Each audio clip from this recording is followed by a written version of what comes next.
I'll preface this by clarifying that I am still and always will be a Sam Harris fan. The fact that I don't believe in 100% of the things he says does not differ from how I view any other popular writer or internet personality. Who exactly is running around out there agreeing with all the inane shit that someone says?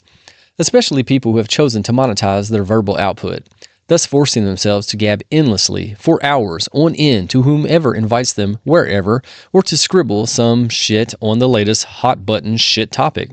Honestly, most people don't agree with every statement uttered by their dearest of loved ones. People have separate ideas, and these bleed out uncomfortably all over the tidy living room rug of our relationships.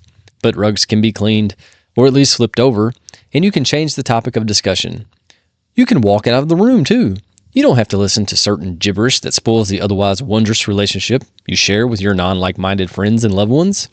So, in the same way that we tolerate a companion's odd drivel, I let go of the meanderings of my main writer-turned-app guru, Sam Harris, even at his lowest, which I presume to him would be when he told the fellas at Trigonometry regarding the media's and FBI's dismissal of the Hunter Biden laptop.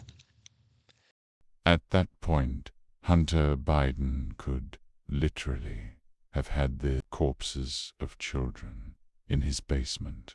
I would not have cared. Sam's justification of this statement boiled down to no justification, actually, with him repeatedly saying that the quote had been clipped nefariously for the goal of a viral moment. Now that's a fact. But then again, it's not like it was doctored with AI or edited to do some switcheroo Houdini shit on the internet audience at large. No, it was played back exactly as stated. And when you read or hear a statement like that, God damn, dude, your first thought is, God damn, dude.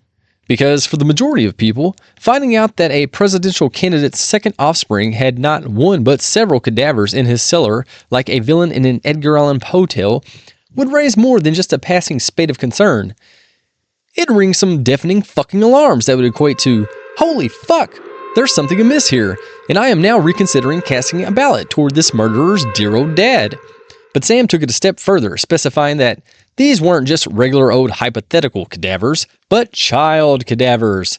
With a child cadavers in America, and it is all cool.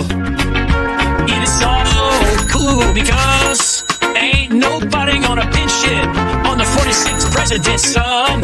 Gonna get a big fat red, white, and blue pardon. Which, as a society, it's fair to say are regarded as the worst kind of cadavers to conceal in your home. And the kicker is that by saying all this, what Sam meant was, I don't care what the fuck. I just don't want Orange Man in the office. All hell is going to break out. Thank you very much. Which is, hey, you know, whatever.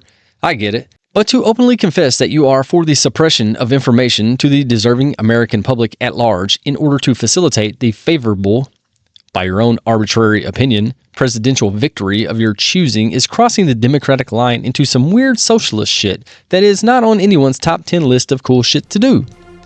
I am not sure what I expected out of my dude, Sam. I just never expected such a blue left-leaning mass of rich kid ideas, which don't fail to acknowledge when regarding Sam is a key factor in his leanings. As learned and mindful as Sam is, he will always be viewed as the rich kid who left Stanford a year in to go sit and think in other countries. You can't do that when you're not a rich kid. When you're poor or middle class, you have to, as a teen, as ungodly as it seems, get a job. You have to earn money to pay for your car insurance, gas, and repairs.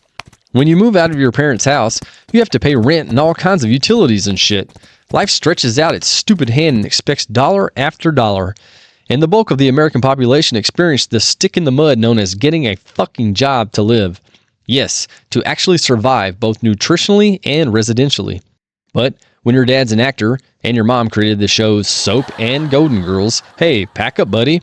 You don't need no dumb old college. Just go to Nepal or wherever and listen to some guy who really don't know fuck about shit teach you how to breathe and stare off.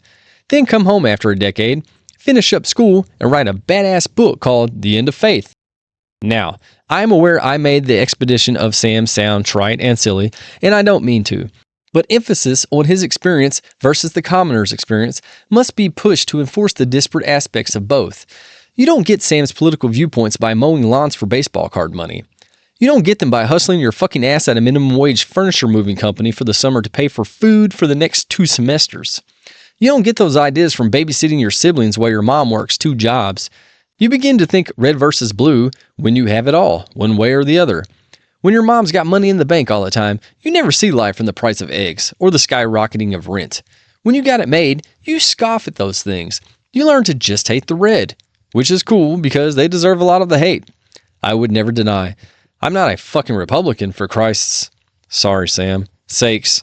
But then again, I would also never be caught dead designating myself a Democrat either.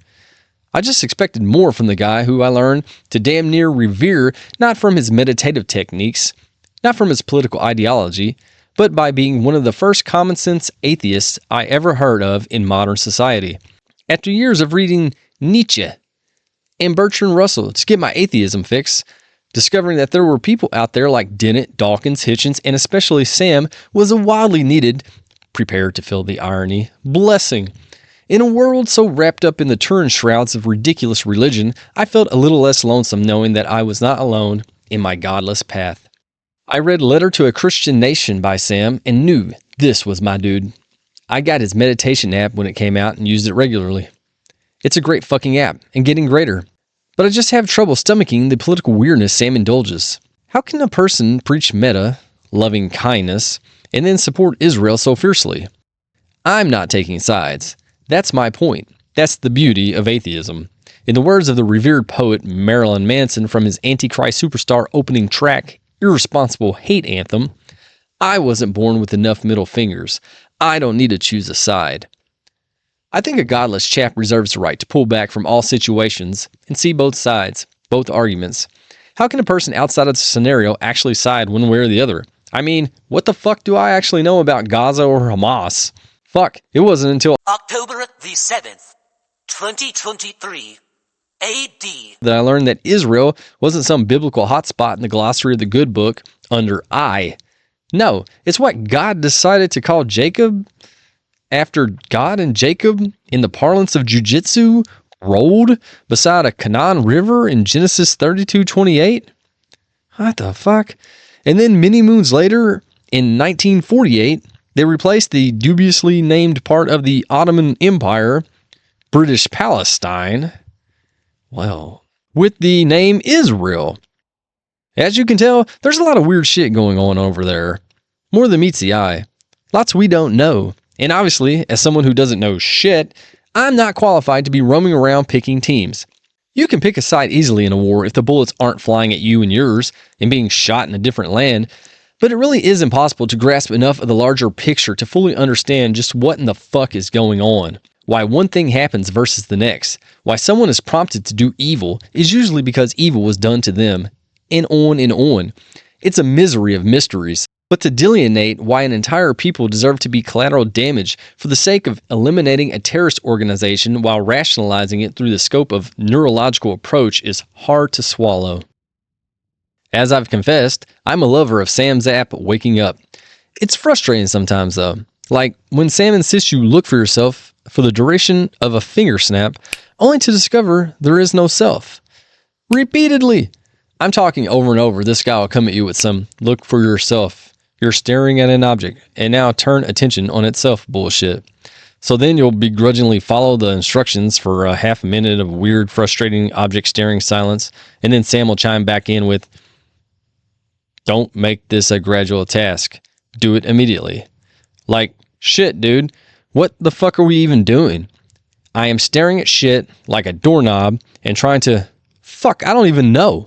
Am I the doorknob? Trying to look back at me while I look at it? Fucking A. It's quite frustrating.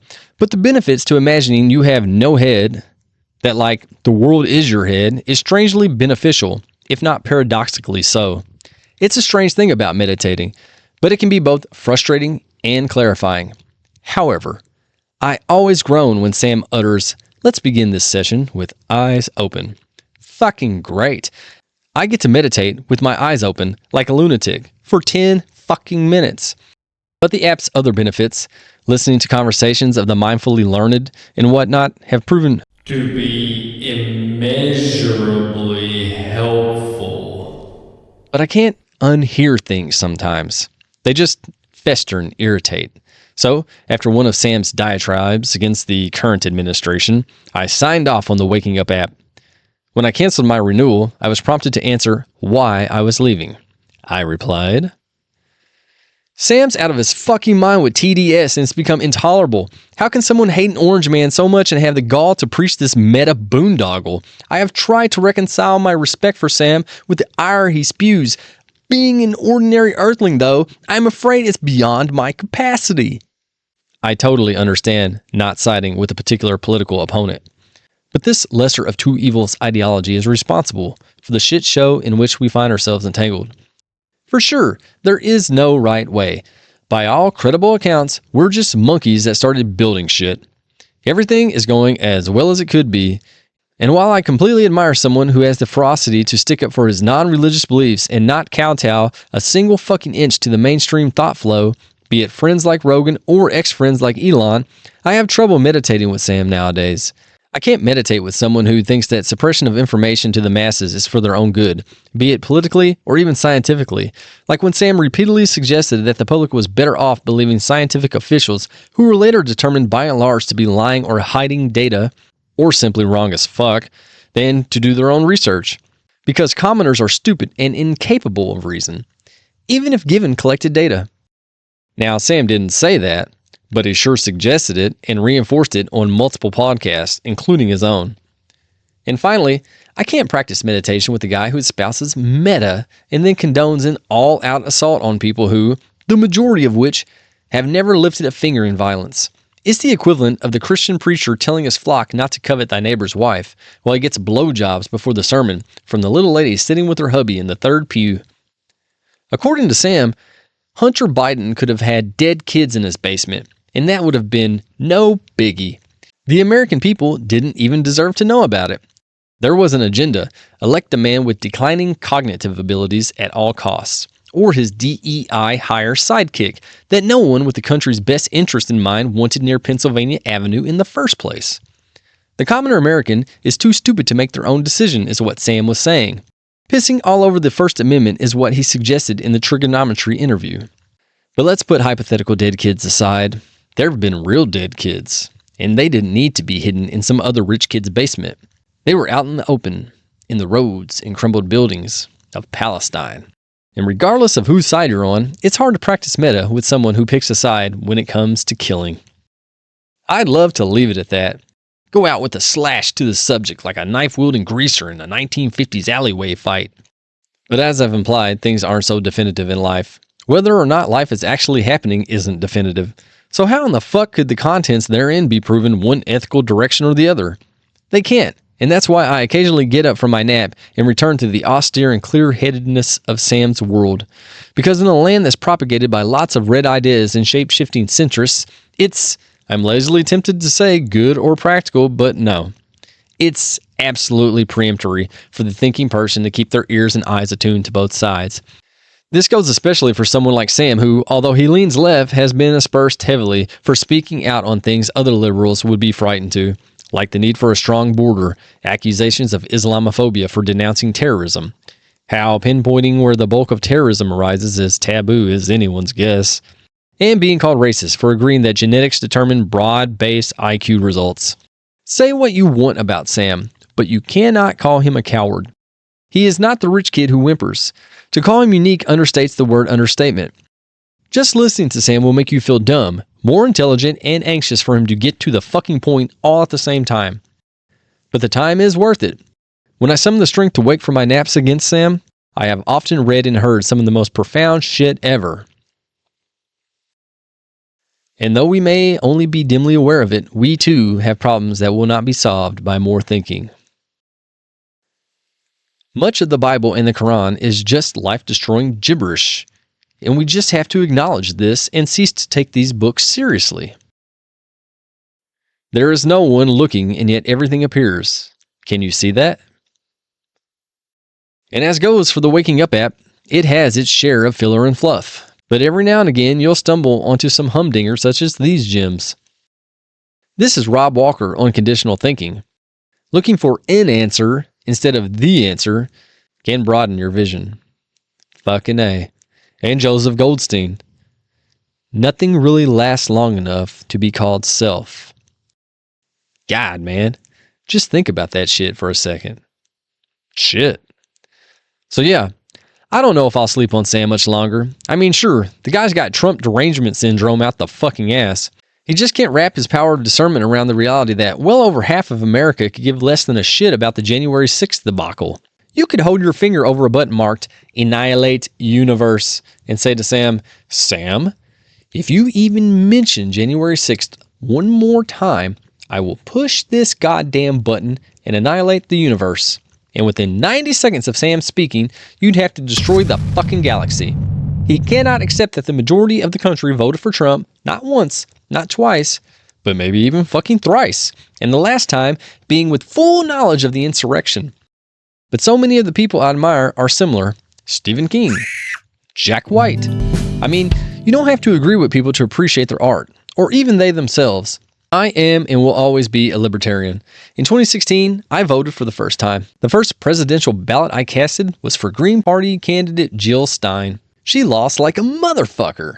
Really sums up the old life experience from my perspective. But I digress and keep on trucking. When discussing the LA fires in the Palisades on his Making Sense podcast, Sam mentions to Rick Caruso that lots of people, meaning he's probably read comments on the internet, think that the inferno is, quote, justice upon the rich, as in the wealthy deserve to have their homes burned just for being rich. He elaborates that several people whose homes burned were not only not wealthy, but had inherited these homes. He explains that the people who originally purchased them way back when didn't even spend a lot of money on them, giving an example of $40,000. It really sets the tone of the mind at work here, because you'd have to be generationally blessed by having your parents' occupation be fucking Hollywood to be so removed from reality as to not connect the modern day dots to the fact that, to the majority of average income citizens all across America, having inherited a home is the equivalent of super wealth. If a relative fell over dead and gave a home to the average Joe or Jane on the street, it more often than not radically changed their lives. Being house rich is rich to us poor, Sam. To be so disconnected is not in and of itself bizarre. What makes Sam's statement ruffle my impoverished plumage is that every other aspect of Sam's character is definitively sparkling with a superintelligence that is both brilliant and difficult to grasp, as Sam's loquacious responses to the most underhand toss of questions prove. I'm not sure what the earnings of the Golden Girls was. I'm not even going to look it up. All I know is that Seinfeld is a billionaire, so just take a third of that, and that's probably a meager estimate, what with syndication and funny Hot Topic shirts depicting 4 old broads with the heading, "Thank you for being a friend" and all. That's the money that Sam had to fall back on. Now, I'm not saying he ever fell back on it. God, sorry Sam, knows, with his books, lectures, app, and everything else, he's been able to support himself several times over with no help from anyone. But this is not about self-sufficiency. It's about the way the brain compartmentalizes things like deep or at least frustration level poverty. To grow up in this environment is to grasp the division that if you grew up poor, you'll think poor always. If you grew up rich, or even just not having to wonder if your dad had enough to pay the light bill this month, you will always think, well, you more often than won't. Having parents without money problems frees up a lot of space in the brain to develop all kinds of acuity and ease. There's no denying in this capitalistic society that, whether you think it's real or not, there is a class warfare seething just below all surfaces of mainstay reality, and that the actions of Luigi Mangione, regardless of his motivations, set unexpected and frightening templates for violence and just plain old scorn against the rich.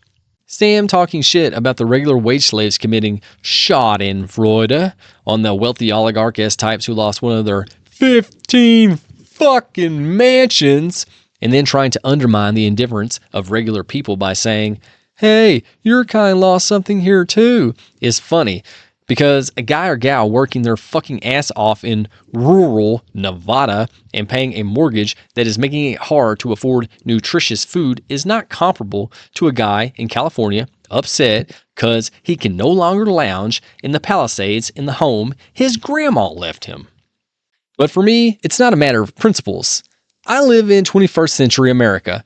Principles are as much of an illusion as fucking Donald Duck. Same goes for politics. You can take politicians as seriously as you want, but it's just a show, like the Golden Girls. Instead of thanking you for being a friend, they thank you for casting your ballot. You'd think a brilliant mind like Sam would see that, pull himself back from taking it all so seriously. It's serious, he and so many others will say. You have to treat it as such. Not conducive to a mindful existence, is it?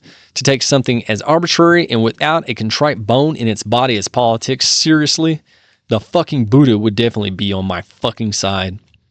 I'm going to take the spiritual equivalent of meth and keep practicing meditation. I understand that politics are bullshit, and at the moment, it's just a show. And what a fucking crazy one it is. It's something every fucking day. I never stop reminding myself, regardless of which way I'm leaning from day to day, that these are rich people flippy-flapping their fucking lips, and none of them really care about anyone except thee and thine. Will I reinstate my waking up app? I don't know. I might not need it anymore.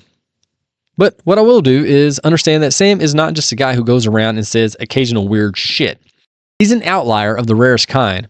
When the Palisades burned, Sam may have shown his perennial restrained consternation for the goddamn pores going all Luigi Mangione on everyone's ass and snickering about it. But one thing Sam didn't do is cry out for government assistance. As I stated before, Sam, although wealthy, has somehow transcended that bitchy rich person prissy streak. He's tough with his back to walls, able to reconcile most realities with reason. He threw out the crazy idea that he and even richer comrades affected by the blazes pool great bulks of their wealth together to finance the rebuilding themselves. You could almost hear the platinum ice cubes rattling in the aquamarine tumblers when he suggested it. Obviously, Sam is expecting too much when he insists that the lower class dummies just accept their government's ability to discern and react during moments of crisis, even after the pandemic and the obviously blue media bias. It's fucking weird that he feels this way. It's rich kid leisure logic. Simple as that. But I like Sam. A lot. And I keep my eyes open when he's on the telly. And my ears open when he speaks. Such eloquence as this question that Sam asks is rare in this world. You can't let your differences of opinion, both political and spiritual, deafen you to such song. Is the present moment even a moment? Why wouldn't anyone choose to look at this vast sky through a straw?